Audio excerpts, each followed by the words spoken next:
ମୁଁ ଏତିକି ଗ୍ୟାରେଣ୍ଟି ଦେଇ କହିବି ଯଦି ଆପଣଙ୍କ ପାଖରେ ସମୟ ନାହିଁ ସୋୟାବିନ୍ର କିଛି ସ୍ୱାଦିଷ୍ଟ ବନେଇବାର ଅଛି ତାହେଲେ ଏଇ ରେସିପିକୁ ଟ୍ରାଏ କରନ୍ତୁ। ମାତ୍ର କମ୍ ସମୟ ଭିତରେ ବନିଯିବ ଆଉ ଘରେ ସମସ୍ତେ ବହୁତ ପସନ୍ଦ କରିବେ। ଆପଣଙ୍କୁ ଭାତ ପରଟା ରୁଟି ସହିତ ମଧ୍ୟ ଖାଇପାରିବେ। ନମସ୍କାର, ପ୍ରତିଦିନ ରୋଷେଇକୁ ଆପଣମାନଙ୍କୁ ଅନେକ ଅନେକ ସ୍ୱାଗତ। ଆପଣମାନଙ୍କୁ ଅନୁରୋଧ ରହିଲା ଯଦି ଚ୍ୟାନେଲରେ ନୂଆ ଅଛନ୍ତି ପ୍ଲିଜ୍ ଚ୍ୟାନେଲକୁ ସବସ୍କ୍ରାଇବ୍ କରିନେବେ। ତା ସହିତ ଭିଡ଼ିଓକୁ ପ୍ଲିଜ୍ ଗୋଟେ ଲାଇକ୍ କରିବେ। ପ୍ରଥମେ ମୁଁ ଗୋଟେ ବାଉଲରେ 2 କପ୍ ସୋୟାବିନ୍ ନେଇଛି। ମୁଁ ଏଠି ନର୍ମାଲ୍ ମିଡ଼ିୟମ୍ ସାଇଜ୍ର ନେଇଛି। ଆପଣ ଚାହିଁଲେ ଛୋଟ ବା ବଡ଼ ସାଇଜ୍ର ମଧ୍ୟ ନେଇପାରିବେ। ଏବେ ଆମେ କ'ଣ କରିବା, ପାଖାପାଖି 3ରୁ 4 କପ୍ ଫୁଟା ପାଣି ବା ଗରମ ପାଣି ଦେବା। ଦେଇସାରିଲା ପରେ ଆକୁ ଜଷ୍ଟ ଟିକେ ମିଶାଇ ନେବା। ମିଶାଇ ସାରିଲା ପରେ ଏମିତି 10ରୁ 15 ମିନିଟ୍ ଛାଡ଼ିଦେବେ। 15 ମିନିଟ୍ ପରେ ଦେଖିପାରୁଥିବେ ସୋୟାବିନ୍ ପୁରା ସୋକ୍ କରିଯାଇଛି ଆଉ ପୁରା ନରମ ହୋଇଯାଇଛି। ଏବେ ଆକୁ ଥଣ୍ଡା ପାଣିରେ ଗୋଟେ ଥର ଧୋଇ ନେଇ ସାରିଲା ପରେ ଆଉ ହାତରେ ଚୁପୁଡ଼ିକି ଏକ୍ସଟ୍ରା ପାଣି ବାହାର କରିନେବେ। ଏପଟେ କ'ଣ କରିଛି, ଗୋଟେ ଜାଗାରେ 3ରୁ 4 ଚାମଚ ମୁଁ ଏଠି ଦେଇଦେଉଛି ଦହି। ଫ୍ରେଶ୍ ଦହି ୟୁଜ୍ କରିବେ, ଖଟା ଦହି ଦେବେନି। ତା ସହିତ କିଛି ବେସିକ୍ ଶୁଖିଲା ମସଲା ଦେବା। ଏବେ ସ୍ୱାଦ ହିସାବରେ ଲୁଣ ଦେବା। ଅଳ୍ପ ଟିକେ ହଳଦୀ ଗୁଣ୍ଡ, ଅଧା ଚାମଚ କାଶ୍ମୀରୀ ଚିଲି ପାଉଡ଼ର ୟୁଜ୍ କରୁଛି କଲର୍ ଭଲ ଆସିବା ପାଇଁ। 1/4 ଚାମଚ ଏଠି ମିଟ୍ ମସଲା ଦେଇଛି। ତା ସହିତ 1/4 ଚାମଚ ମୁଁ ଏଠି ଗରମ ପାଉଡ଼ର ଦେଇଦେଉଛି, ମାନେ ଗରମ ମସଲା। ଅଳ୍ପ ଟିକେ କସୁରୀ ମେଥି ଦେବା। ଦେଇସାରିଲା ପରେ ଆକୁ ଆମେ ଭଲସେ ଟିକେ ମିଶାଇ ନେବା। ଦେଖିପାରୁଥିବେ ଦହି ଆଉ ମସଲାର ପେଷ୍ଟ ପୁରାପୁରି ବନିଯାଇଛି। ଏବେ ଦହି ମସଲା ପେଷ୍ଟରେ ଯେଉଁ ସୋୟାବିନ୍କୁ ଆମେ ଗରମ ପାଣିରେ ପକାଇକି ଥଣ୍ଡା ପାଣିରେ ଧୋଇକି ଚୁପୁଡ଼ିକି ରଖିଥିଲେ ସବୁ ସୋୟାବିନ୍ ଦେବା। ତା ସହିତ ଅଧା ଚାମଚ ମୁଁ ଏଠି ବେସନ ଦେଉଛି। ଆଉ 2ଟି ପିଆଜକୁ ମିଡ଼ିୟମ୍ ସାଇଜ୍ରେ ଟିକେ ପାଖୁଡ଼ା ପାଖୁଡ଼ା କାଟିକି ରଖିଥିଲି, ପିଆଜକୁ ଦେଇଦେବା। ଆଉ ଗୋଟେ କ୍ୟାପ୍ସିକମ୍କୁ ମଧ୍ୟ କ୍ୟୁବ୍ ସେପ୍ରେ କାଟିକି ରଖିଥିଲି, କ୍ୟାପ୍ସିକମ୍କୁ ଦେଇଦେବା। ଦେଇସାରିଲା ପରେ ଆକୁ ଆମେ କ'ଣ କରିବା, ହାତରେ 1ରୁ 2 ମିନିଟ୍ ଭଲସେ ମିଶାଇବା ଯେମିତି ମସଲା ଆଉ ଦହି ସୋୟାବିନ୍ କ୍ୟାପ୍ସିକମ୍ ପିଆଜ ସହିତ ମିଶିଯିବ। ଏପଟେ ମୁଁ ଗୋଟେ କଡ଼େଇ ବସାଇଛି। କଡ଼େଇରେ 1ରୁ 2 ଚାମଚ ତେଲ ଦେଇଛି। ତେଲ ଯେତେବେଳେ ଗରମ ହୋଇଯିବ ଯେଉଁ ଆମେ ମିଶାଇକି ସବୁ ଜିନିଷ ରଖିଥିଲେ ସୋୟାବିନ୍ ସହିତ ତାକୁ ଆମେ ଦେଇଦେବା। ଦେଇସାରିଲା ପରେ ଫ୍ଲେମ୍କୁ ମିଡ଼ିୟମ୍ ରଖିବା। ମିଡ଼ିୟମ୍ ଫ୍ଲେମ୍ରେ ପ୍ରଥମେ 2ରୁ 3 ମିନିଟ୍ ଭାଜିବେ। ଦେଖିବେ ପାଣି ଏମିତି ଧୀରେ ଧୀରେ ସୋୟାବିନ୍ରୁ ଛାଡ଼ିବା ଷ୍ଟାର୍ଟ ହୋଇଯିବ।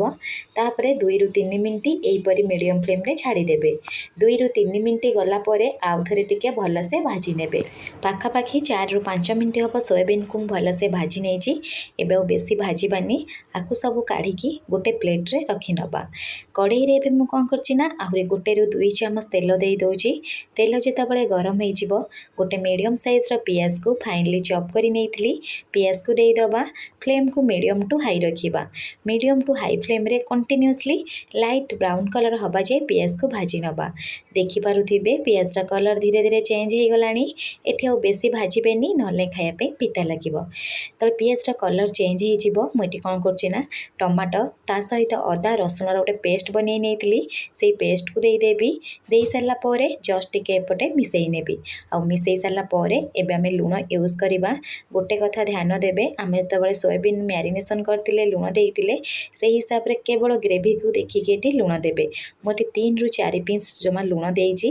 ଲୁଣ ଦେଇସାରିଲା ପରେ ଆକୁ ଆମେ ଟିକେ ଜଷ୍ଟ ମିଶାଇ ନେବା। ମିଶାଇ ସାରିଲା ପରେ ଫ୍ଲେମ୍କୁ ଲୋ ଟୁ ମିଡ଼ିୟମ୍ ରଖିବା।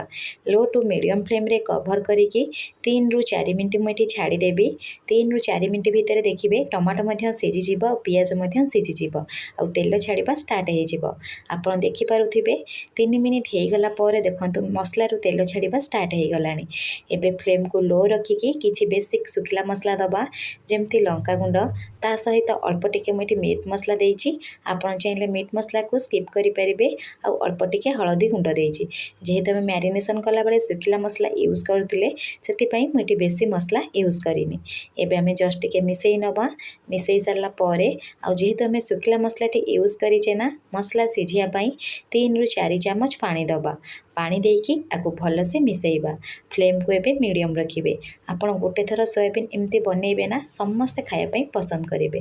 ଆଉ ଦେଖିପାରୁଥିବେ ମସଲାରୁ ପୁରାପୁରି ତେଲ ଛାଡ଼ିବା ଷ୍ଟାର୍ଟ ହୋଇଗଲାଣି। ମସଲାକୁ ଏବେ ଆଉ ଜଷ୍ଟ ଟିକେ ମିଶାଇ ନେବା। ମିଶାଇ ସାରିଲା ପରେ ଭାଜିକି ରଖିଥିବା ସୋୟାବିନ୍କୁ ଏଠି ଦେଇଦେବା।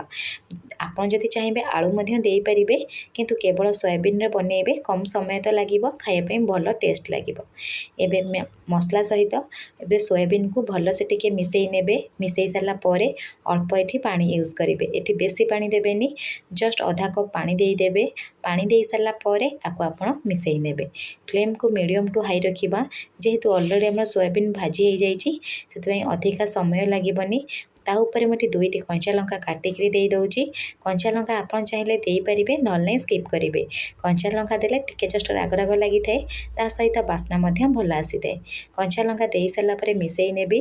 ଫ୍ଲେମ୍କୁ ମିଡ଼ିୟମ୍ ଟୁ ହାଇ ରଖିକି କଭର୍ କରିକି 5ରୁ 6 ମିନିଟ୍ ଏଠି ଛାଡ଼ିଦେବା। 5ରୁ 6 ମିନିଟ୍ ହେଇଗଲାଣି। ଏଠି କଭର୍କୁ କାଢ଼ି ନେଉଛି। ଆପଣମାନେ ଦେଖିପାରୁଥିବେ କେତେ ଡେଲିସିୟସ୍ ଦେଖାଯାଉଛି। ଲାଷ୍ଟକୁ ଆହୁରି ସ୍ୱାଦ ବଢ଼ିବା ପାଇଁ ମୁଁ ଏଠି 1 ଚାମଚ ଟମାଟୋ କେଚପ୍ ୟୁଜ୍ କରୁଛି। ଆପଣ ଯଦି ଚାହିଁବେ ସ୍କିପ୍ କରିପାରିବେ।